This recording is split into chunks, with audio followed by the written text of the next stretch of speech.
Hi, and welcome to the podcast. This is episode 5, titled The List. People will have their own perceptions.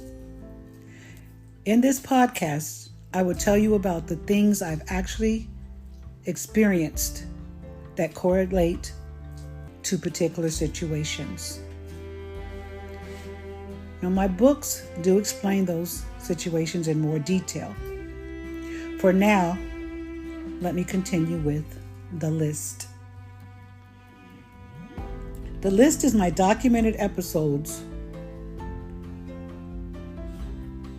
They would be considered as my sightings. If you want to talk about aliens first, I can do that. But I also want to talk about those who've come back. I could write volumes upon volumes of what I've learned from these episodes, the experiences in my life. But mostly, I want to just share with you what I've seen. And so I will continue naming them in the list. Skepticism is not even an option for this podcast. I only talk about what's real. So if it isn't original, the things you want to mention, just don't do it. Which is the tagline for this podcast. You'd be amazed from what's contained in my list,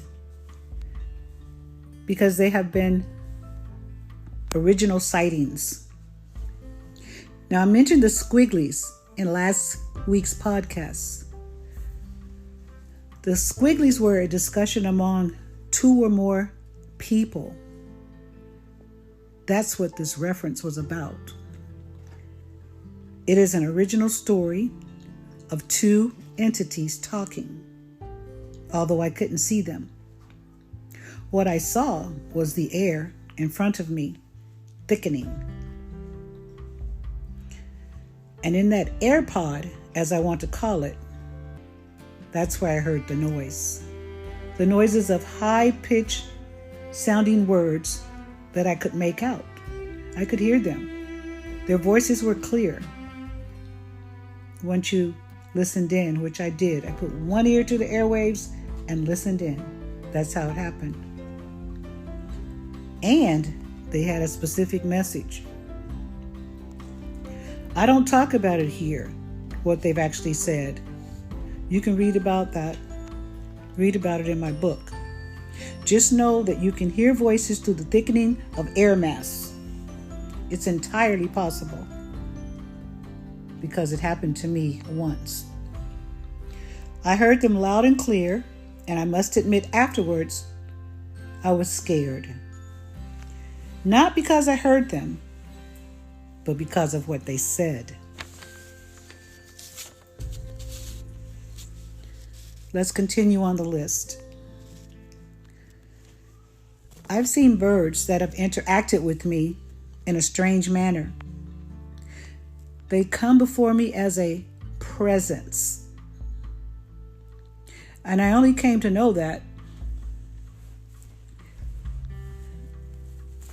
or what they were up to, much later afterwards.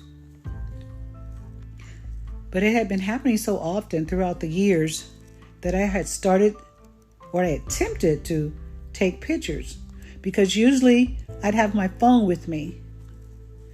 And on occasion, I'd be savvy enough when those strange birds showed up that I'd try, or at least want to take a picture as proof. Those pictures became lost. I don't know why. I found it odd that they knew that I could be taking their pictures, and they'd often move right away swiftly, as if wanting to not be captured in the lens. I'd come to respect that. I'd come to the notion that they just didn't want anyone else to see them. What they were bringing to me was up close and personal. And that's why they could be in my space.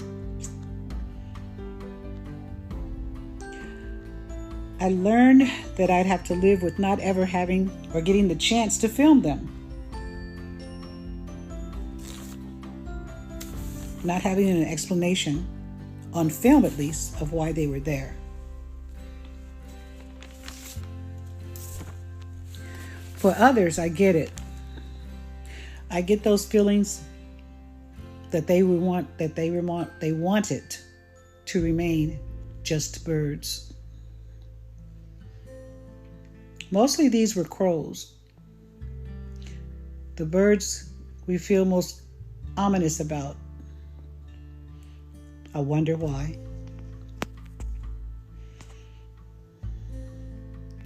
On another occasion, a very special blue jay showed up. It showed up every day at the back patio door, and you could see it from out of the window. Now, how did I come to know what this very special bird meant to me? It was because of inferences. I knew there was a special way that people could come back, but I had never seen it before in a bird, having the persona of a person you once knew. I knew who this bird was. I couldn't deny its presence.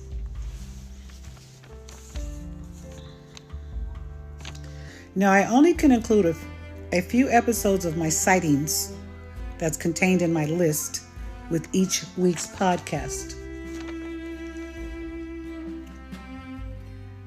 And that's because there have been so many that there's just a lot to unpack.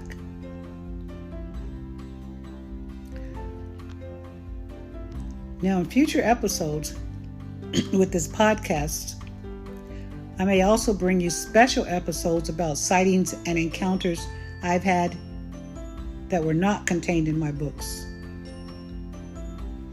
So you should keep up with it weekly because of that. Now I want to pause briefly, just for a moment, to talk about inferences and insinuations, because these will be the premise for our foundation going forward.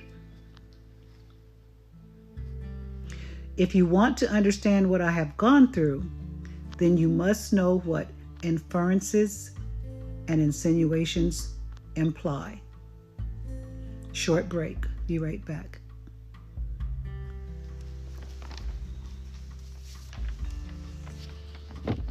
Thank you for waiting. This is part 2 of episode 4, titled Inferences and Insinuations.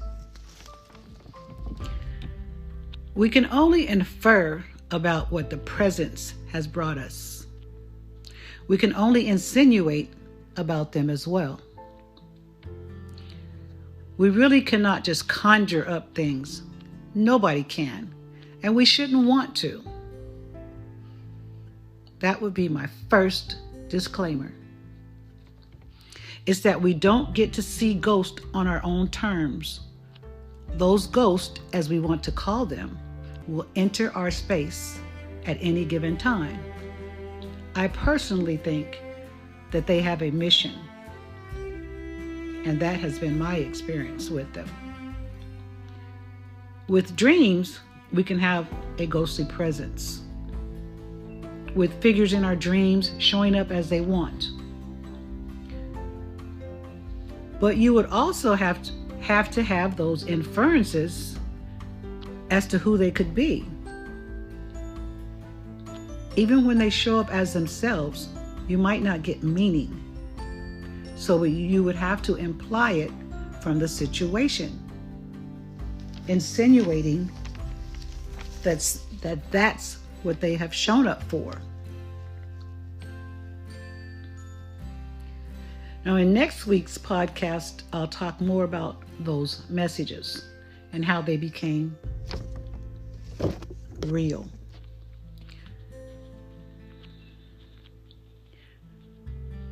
And more about those ghosts. And I've never seen a ghost that you can actually see through or swipe through either. Just hasn't been my experience. I'm only saying that there has to be an inference that goes along with the insinuation that that's what they are doing, which is being in our presence.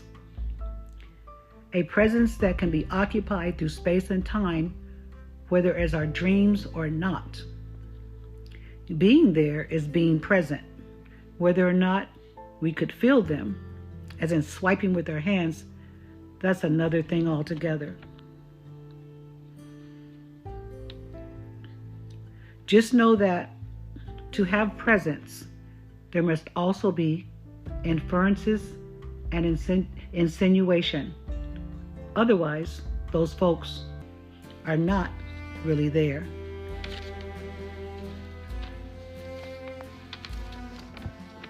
This is what I've come to know. Ghosts and angels are nefarious words. They are referring to what we can't see. I think they have to be filling a void or gap to ever come. I can say that because of what I've been through.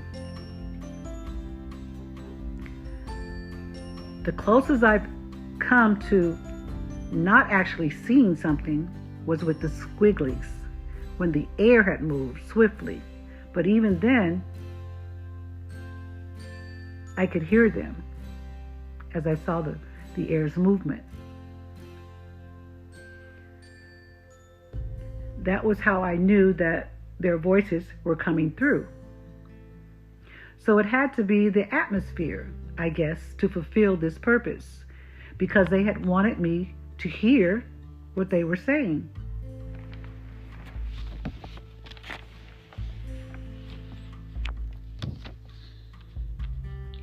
All of it will be as a reference to us in the end. It's what will be sorted out. My suggestions: stay prayerful and mindful, and know that God has our backs no matter what can show up. And that the tide will always be in our favor, no matter the messages. Because as we're living, we are what's most important.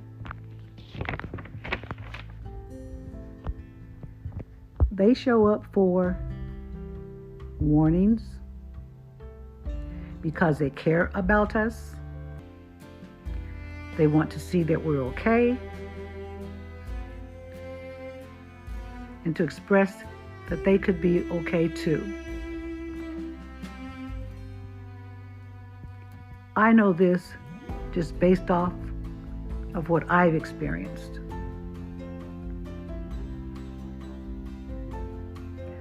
Tune in next time, where there will be more from the list. Now, I've seen some bad situations too. I'll talk about those next week. Thanks for tuning in.